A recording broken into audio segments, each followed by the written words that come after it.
All right, I'm going to do my best to talk through some of these cards. Picked up another copy. I've got a copy of this already, but and don't ignore the price stickers. I got a deal done on a bulk sale with Indie Card Exchange. Actually, got two really good sized deals done with Andy over at Indie Card Exchange late in the day on Thursday at the National, and wrapped up the day in grand fashion with a pretty big size trade.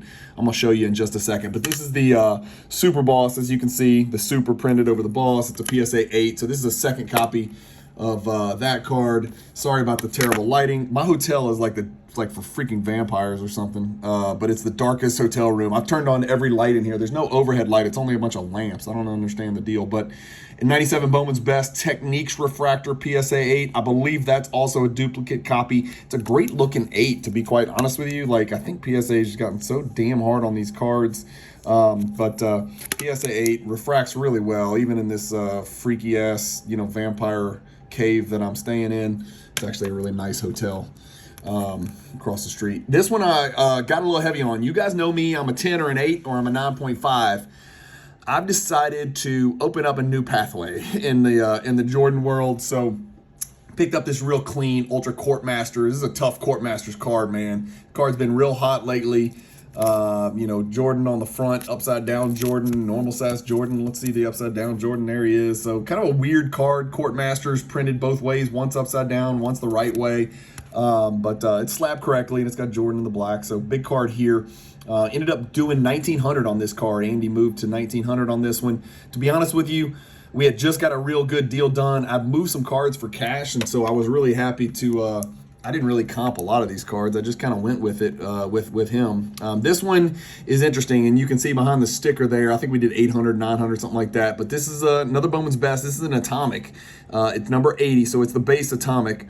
It is the centering is 7.5, and then look at the other three subs. I'm going to probably... I know PSA is harder on centering than Beckett, but I'm probably going to try to run this up the flagpole with PSA and just see what happens. If it comes back an 8, then there you go. It's going to sit nicely in my 8 collection, but not okay with the BGS 8 slab, so probably try to do something there. And then this is the big one that I picked up in trade, and you can even see, I got a glare here, but you can see my hand behind through this pinhole die cut. This card reminds me of the Platinum Portraits, but it's one I did not have. It's not the Fusion Titanium. It's not the big boy. It's not the Tier 1.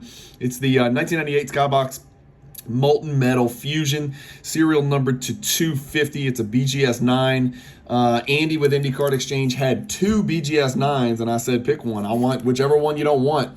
And so I am the proud owner of 129 out of 250. And it's obviously translucent die cut, pinhole die cut both ways. So just a great looking card. This is the biggest card I've picked up yet. This card came back in a big trade that involved that Jordan Legendary Signatures BGS 9.5 autograph. And then this one, I did a separate video on this weird ass little card here, but this is the Skybox Thunder Flight School card. And if you haven't seen it, go check out. I got another video that I just put it out tonight. So I did a separate little video kind of showing you this oddball card. It is beat to hell and back. So it is not a card I'm going to send off for grading, but I wanted to have it in raw. Actually, I might slab it authentic or something. I don't know. I've got to have it, and I've got to have it slabbed. So I might send it in and just say slab it authentic. Just slab it authentic. So that one's cool. I'm trying to think what else I've picked up. Picked this up today. It is not a Stackhouse refractor, believe it or not, because when you flip it over, it's got Jordan, right? Imagine that. So the guy had this listed. He didn't really know. Nice guy. We got a deal done. I traded this for a Steph Curry card, and he actually gave me $100 back. I think he gave me 100 cash and this card for a Steph Curry Prestige rookie, serial number to like $3.99, maybe $4.99, something like that. I'm trying to remember. I don't really remember, to be quite honest with you. Maybe it was $13.99. I don't even remember. It was a Steph Curry card that I picked up in trade from a friend of mine. And so the centering on this is always an issue, and the greening is an issue. I don't think the greening looks too bad. Am I talking myself into something here? I don't know. But it's a card that I'm going to send to PSA, and it's going to be fun to get it back. If it's a 7, it's great. If it's an 8, fine. I actually recently picked this exact same Atomic refractor up in PSA 7, and then of course, and I'm going to duplicate a little bit here because I'm just showing you what happened today and yesterday. I picked this up in the New Orleans airport, and we talked about this. This is the same kind of card, but Atomic here, right, and then regular refractor here. You can see how there's no horizontal lines. Look over MJ's MJ's left shoulder, the right side of the card, and the left side of the card where it says Axe, you can see there's no horizontal up and down lines, but in the Atomic you can see them. You see them there. You see how they cut both ways, and when you move it, it's just a different piece here. So real happy with this one. Obviously, big card here. We'll run this one up the flagpole and see what happens. But centering is usually horrible on these. This is not the end of the world. It's not a 10, but it's not the end of the world. Pick this little guy up. Nothing special here. I think I got him down to $200 on this, but the 98 Topps Chrome back-to-back, PSA 10. I have the 8 and I did not have the 10, so now I have the 10 and the 8, and you guys know how weird I am about 10-8 pairings, so putting that one to bed. This is another pretty good mid-sized card. So this is a card you're going to see, in the Michael Jordan hierarchy. It's the 1992 Topps Archives Gold, which makes it a parallel card. This is a throwback to probably the product that I am most familiar with and I bought the most of as a kid, and that is 1984 Topps Baseball. I cannot stress to you how many packs of this I opened looking for Strawberry, Mattingly, all those guys, Boggs. I know it wasn't Boggs' rookie. It wasn't Quinn's rookie, but I was trying to pull those guys. I was trying to put full sets together. This little stamp right here is what makes all the difference. That gold stamp right there makes it the Topps Gold parallel, so a little different, bigger card, lower pop, much lower pop. About a $1,300, $1,400, $1,500 card here. I think I got the deal done on this one for $1,400, which was really right on the last comp. And then pick this one up.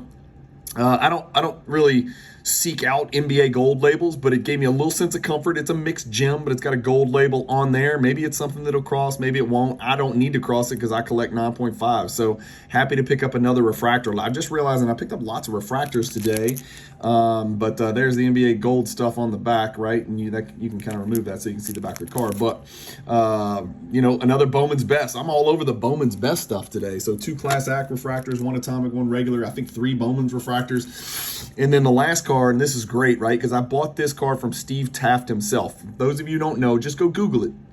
Steve Taft was the guy behind Star Cards, and he had a booth set up, and there was Star Crap everywhere, right? And so I had a nice conversation with Steve, asked a couple of questions that I always wanted to know the answer to, got to introduce myself. We did have a mutual friend in common who, it was the son of a friend of his that recently passed away, and we had a couple of stories to exchange.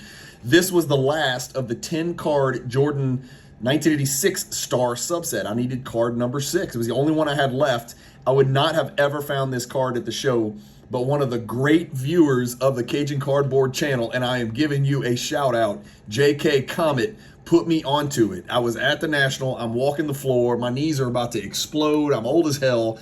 And I get a message on Instagram, and he said, "Hey, do you want me to pick this card up for you?" And then I looked at the message, and it was like 45 minutes ago. So I was like, damn, I missed it because I wasn't checking my phone. He's like, there's an 86. Isn't this the 86 Star card you need, number 6? And I was like, this dude watches the channel. He knew which Jordan card I still needed. So picked this one up and was very happy to do that. And then lastly, I picked this card up. No, I'm just kidding. This is my PMG Red BGS 8. I had a couple photo opportunities today with my good friend Monk's Cards, Steve Davis. He happened to pick up a PMG today that he had prepaid for, but he was waiting to pick it up until the National. And I was trying to cross mine over. You guys might have seen the videos. It did not cross. It was basically a little free consultation just to see if a couple of the cards would cross over, and I went 0 for 6. So the 9.5s I was trying to cross to PSA 10, they said they would not cross. And then I had 2 red PMGs, a BGS 8 Jordan and a BGS 8 Duncan. They said the Duncan would cross to a 5.5 PSA. They said the Jordan would cross to a PSA 5. So I opted not to do it. I figured I can always try it later. But their free consultation, which didn't cost me any money, it was really a kind gesture.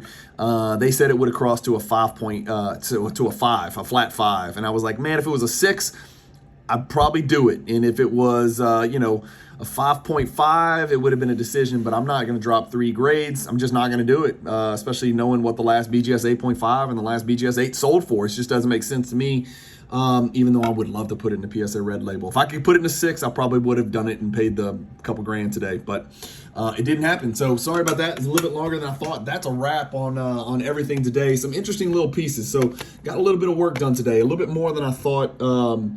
And really looking forward to tomorrow, man. So I've got those cards back that were sitting at PSA, and I am looking to get into the swing of things early tomorrow morning. I think I'm on a 1986 Fleer panel. So if you're at the National, come check it out. I'm right next to the PWCC booth on some kind of roundtable discussion about 1986 Fleer, which I know a thing or two about, and so do the other guys that are on the stage. So I'm probably a dime amongst dollars with the guys that are going to be talking about the 86 Fleer tomorrow. So hopefully, if you're in the convention center, I think that's at 11 o'clock. I'm going to be on that roundtable thing. It's right next to the PWCC booth at another company's kind of presentation stage. I can't remember what it was. So that's it. Those are my pickups. Let me know what you guys think in the comments. Hope you guys are having fun if you're at the National. If you're not, I've been there, done that. Now's a great time. Jump on eBay. Jump on PWCC's weekly and just snatch everything. I've got to believe it's a great time to look at the PWCC weekly and buy or sell. Just remember to use the Cajun Cardboard,